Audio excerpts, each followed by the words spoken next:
A very good evening, ladies and gentlemen, and I'd like to welcome all of you to Brand Vision India 2020 Summit and Awards supported by FICCI. We would now like to move on to our panel discussion, which is on the importance of branding Brand India.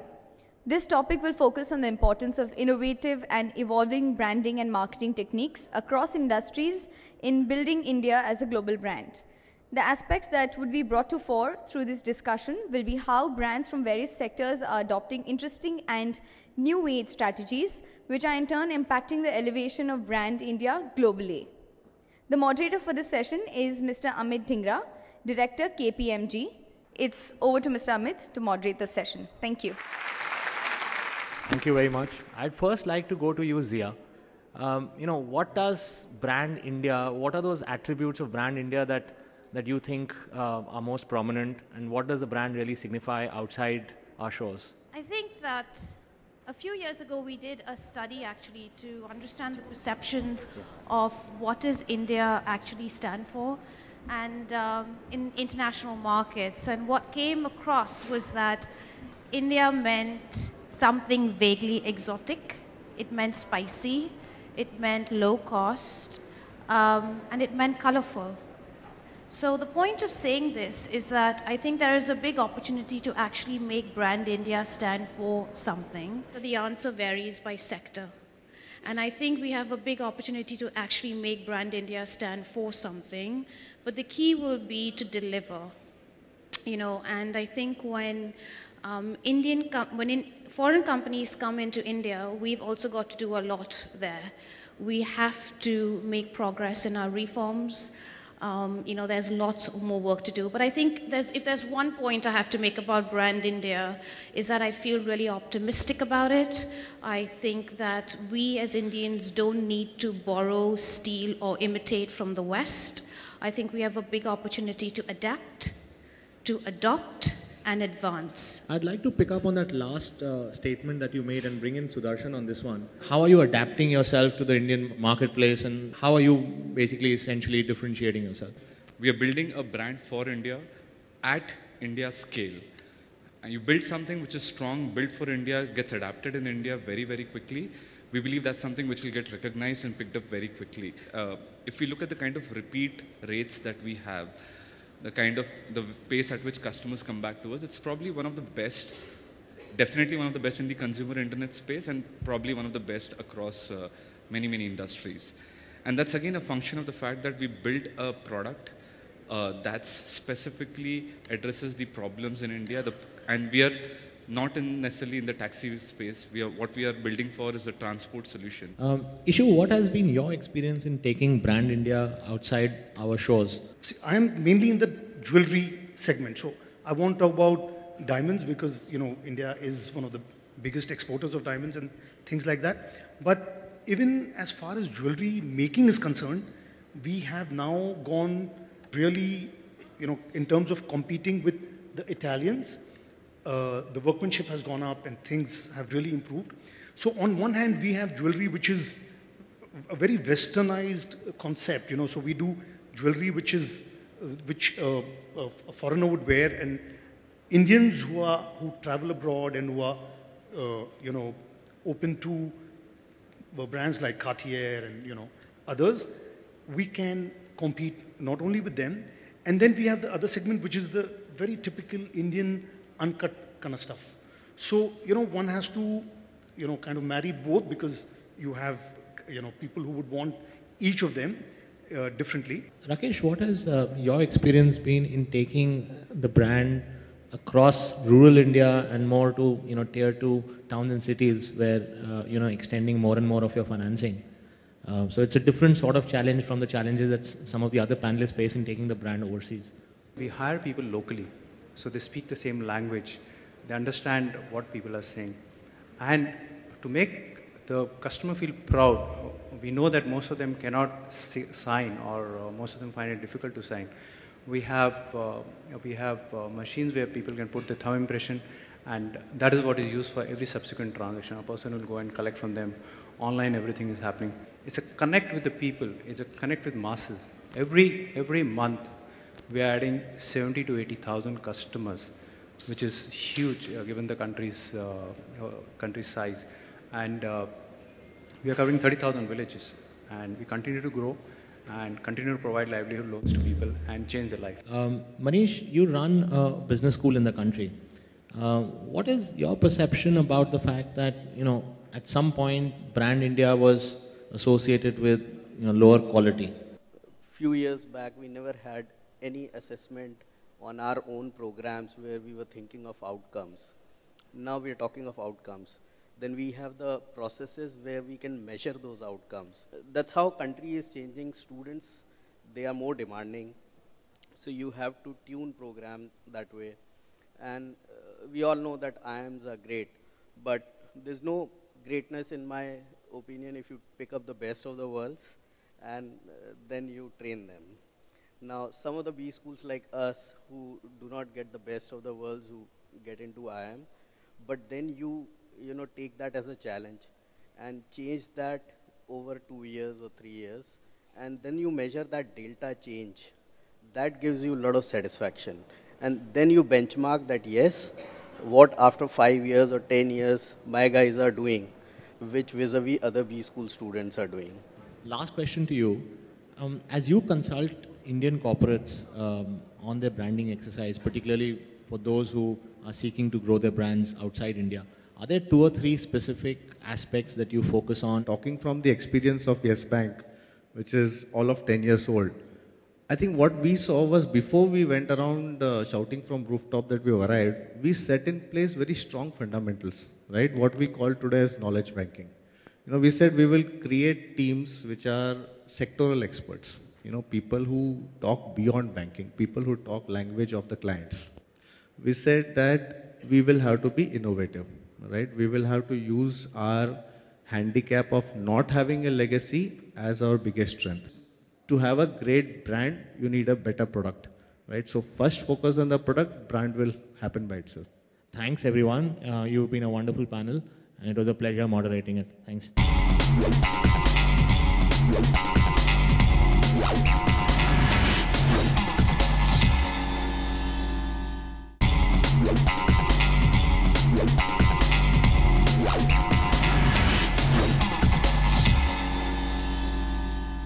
Now we would like to move forward with the next panel discussion. This panel discussion is on building world-class Indian brands. The focus of this discussion will be on how the brand guardians are working towards building Indian brands and making them brands to reckon with, not only in India, but also for the global consumers. The moderator for this session is Ms. Magdalene Rufina. Ms. Rufina is a marketing and communications professional with a rich corporate experience spanning across 15 years. And now I'd like to request our esteemed panelists for the session to please join us on stage. World class means what? How do we want to define world class? Is there something that is in our mind which is a benchmark that we would like to take our Indian brands towards? Or is it a very theoretical world class means everything that is best? Yeah? What is world class? What's the reference point? And where do we start with? Where are we today? Basically, brand building, as I've seen it in my years of experience, is more about relationships and how a brand connects with the audience, with the consumer. But this is probably my limited understanding, and I'm going to be leaving it to the expert panel to actually enlighten me further and the rest of us here on what makes Indian brands world-class. Probably I'd like to start with Jagdeep on what is first your definition of a world-class brand. What is it that you can look forward to in a world-class brand? Well, first of all, there's nothing called world-class. If there is something, then you have to be able to connect with individual consumers in individual countries, in individual segments. Then an aggregation of that makes you world-class. World-class means adapting, being able to understand the local consumer in every country. And then an aggregation of that becomes world-class. Because where is a brand built? Brand is not built in a store, it's not built in a factory, it's built in minds and hearts of consumers. Consumers are not loyal to brands. Consumers are loyal to perceived value. If they get perceived value from somewhere else, they switch. So if you want to retain consumers, then you need to upgrade the perceived value of your brand. My brand mantra is very simple. If your brand is not contemporary, it is temporary. What is important is that as the consumer's aspiration goes up, if your brand is not able to match or move one step further, then they're going to switch. The consumer is constantly looking for not only better value, but better perceived value, which is the tangible and intangible. I'd probably like to take on Sandeep here, because yeah, the brand that you're handling, it's all about adaptation, and it's all about possibly personalization, and about being relevant to your customers in a very, very personal way, which probably touches them very personally, yeah, on styling and probably the way you look. So probably I'd like you to throw some light on that. We are a healthcare brand, and we are building it nationally and internationally by being serving the people. And you mentioned about the personalized needs of the people. Yes, healthcare is very personal. And homeopathy, as much as I know, by definition, is a customized medicine. And therefore, you're right that it is very personalized. So we are building a brand, but the key proposition is homeopathy providing the solutions for healthcare and taking that delivery to the world level or world-class level in terms of connecting with the consumers and the patients. Homeopathy is the second largest form of medicine in the world. And in India, about 150 million people use homeopathy. So many people use it. They have different perceptions. What is needed is a very scientific presentation of the medicine. What is needed is a lot of documentation and research. At Dr. Batra's, we are pioneering all these processes and putting up the details and the research in a manner which can take homeopathy to the next level. Just throw some light on how you actually are going about doing this kind of disruptive marketing, because that's a lot of talk that is going around now. It is only of recent that educational institutions have now focused on marketing. We have one academic year to make a difference in the life of the child. What are the things that you're going to offer the child to make that entire experience wholesome for that year? Because God knows you're never going to be able to impact that child in that more than beyond that time. So the activities, the events, courting them to participate in the same, understanding the confidence level, all of that are behind the scene work. Now, how do I market that? Well, that is where the word of mouth marketing comes in. That's the good old traditional way. Having said that, it's also now, attacking the social media and the print media, having to connect with not just your parent base, but also your students, because it's finally about them, and making their experience at your schools not only a wholesome one, but a completely enriching one, an empowering one. Coming to you now, Sakshi, just about to try and touch upon transport. In that kind of a market where loyalty is probably not a priority, where loyalty is probably stuck to the level of, as long as you take me there at this particular point in time for my requirement, I'm good with you.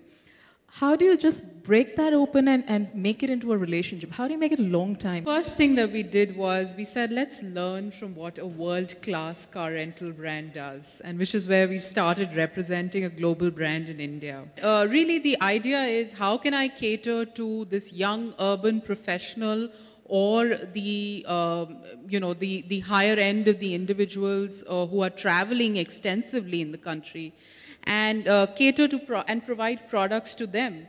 The other, I think, advantage that has happened in the market, in the industry today, is a lot of use of technology, which has the highest adaptability in the business traveler segment. What's important, therefore, is, like I said, to be able to sharply define and then cater to that consumer segment. Thanks, panel. It's been a fantastic discussion with you, and it's been really beautiful insights coming from you. It's been a pleasure interacting. And thanks for the audience and Next Brands for this wonderful event. In fact, it's very insightful and interesting to be a part of it. Thanks, everybody.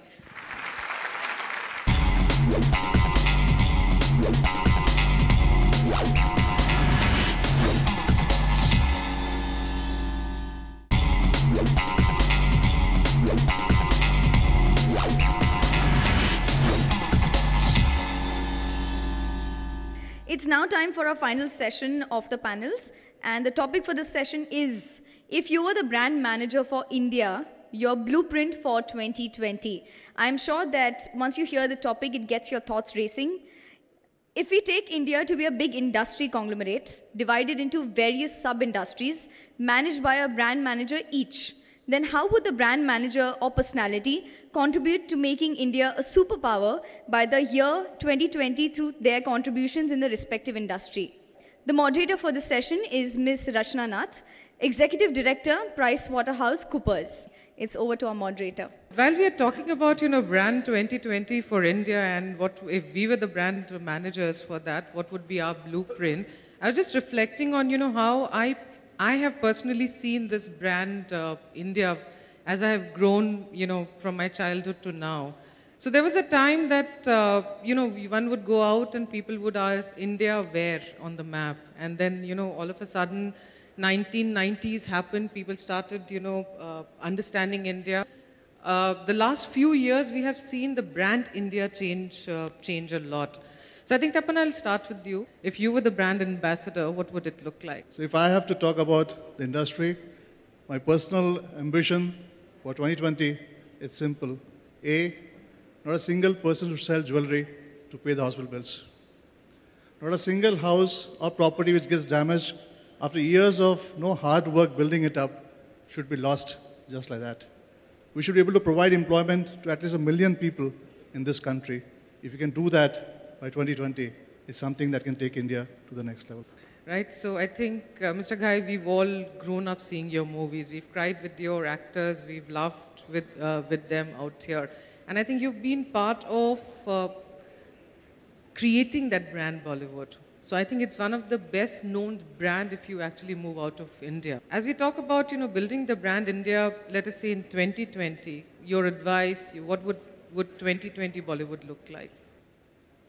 The biggest drawback which we are having at the moment and we need emphasis on is a right kind of education.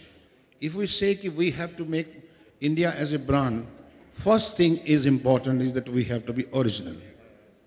We have to be original if we want India next to be brand. We can be superpower because we have a 120 crore 5 people. What? 125 crore people? Consumers? Let's create producers. Let's create creators, ideators, thinkers. Let us not create doers or workers. First, let us think the deeper part of it. Where are we? Bring your past back. Bring your Indian classics art back. Let's bring our Sone Ki Chidiya India as back. That's how we are going to make a brand. So moving from there, and Tarun, thanks for joining the panel. And if I was to talk about the industry that you belong to, I think, it has been one of the industries which has been disrupted most by, something like a digital happening out here. If you were to even look, let's say 5 years forward, how would you build that brand? I mean, what are those considerations? How do you build that roadmap getting out there? I think, brand India or India going into 2020 is a place that all of us can only imagine. As every brand evolves, it starts to build a sense of purpose. And I think while we're all proud to be Indians, there's a huge part of us which does not really value life, value society, and value our being. I think, like any other brand, the country's brand also needs to start evolving beyond wanting to do the best for its citizens to building a sense of purpose. Eventually, brand India will build a sense of purpose and a sense of pride and a value of life only when we start to see ourselves as people who have some meaning. And the entertainment industry to have some sort of a resonance in that meaning. And I think the media industry, 5 years from now and 10 years from now, will have to wake up to the fact that we have a great role to play in building the sense of purpose. Marzin, and you belong to a brand which I think all of us have grown with. I mean, I don't think there's anybody who wouldn't know a Eureka Forbes, right? So while we talk about innovation, while we talk about a sense of purpose, while we talk about growing on our strength, tell us, one, how do you see your industry in 2020 out there? But I'm sure all of us would also like to, also understand that for a brand which has been there for so many years, what is it that is important for it to sustain itself? So we've been providing pure, safe drinking water to 1 out of every 6 urban Indians. We've touched the lives of 1 out of every 15 Indians, and our vision in 2020 is to provide safe water to every single Indian. That's really the vision that we have. Really, our vision is to provide this safe drinking water, to make water affordable for the masses, and we've been working on different kinds of technologies to make that happen. Before the whole world was outsourcing, we were the first guys to outsource. Before everybody looked at service as a cost center, we were the first guys to look at service as a profit center. In the next 2 months, we are again reinventing ourselves, and we're going to create something in terms of marketing history that has never been done in the world before. So these are things you've got to keep reinventing, you've got to keep recreating yourself. It's painful along the way. You learn, you fall, you pick yourself up, but that's the journey. And I think as long as you have that sense of purpose, as Tarun mentioned, as long as you have your educated customers, I think you will be able to make things move. So our sense of purpose is very clear. Our sense is to make a difference. Our sense is to build a Swasth Bharat, not just a Swachh Bharat. And if you really look at it from Swachh to Swasth, that's what our vision is for Brand India 2020. So moving to you, Amit, as we talk about, the transition of this particular industry, the storytelling industry, or in a much more mundane term, the publishing industry out here, how do you see 2020? So if you look at brand building from 3 points, then essentially you can look at as communication, experience, and who you are. On communication and experience, which in traditional terms we'll call marketing and product, I think we have a problem where things don't always match. If you look on the experience side, there are some things which we need to focus on. There are some things which are really bad in India. Cleanliness, for example. It's a serious problem. And we need to become more conscious of it. How do we improve the experience in this? Our infrastructure is a mess. We had no money for the first 40 years. We made wrong economic choices. And of course, the British looted whatever there was before that. But at least post 1991, more money has come in. Infrastructure is slowly improving. Even this will improve. The last point, which is who you are, I think this is the most important part. It's something that authors like me, we are trying to do. We are trying to speak of Indian stories told in an Indian way. We are not trying to pretend to be Western or anything else. And that, for me, that belief comes from that actually ancient India, ancient Indian culture is actually damn cool. And what we need to do is we've forgotten many of those stories. We need to rewind, we need to replay, we need to retell them. And we'll discover such hidden gems in there. I think my learning, and specifically from this esteemed panel, has been that brands get made when there's a purpose. There has to be a very, very strong purpose to be creating a brand out here. Brand gets made when there's innovation. There's a new thinking. Brands get made when we, build on our strength and, sort of leave our weaknesses behind out there. While you were talking about this, I was thinking that every time that I go back home, there's always a rush to be able to reach home. You're just in the rigor of life out here. You have very little time to stop and think. But I just wanted to thank the esteemed panel for making me stop and think for the learning today. So thanks a ton for being such a great panel out here.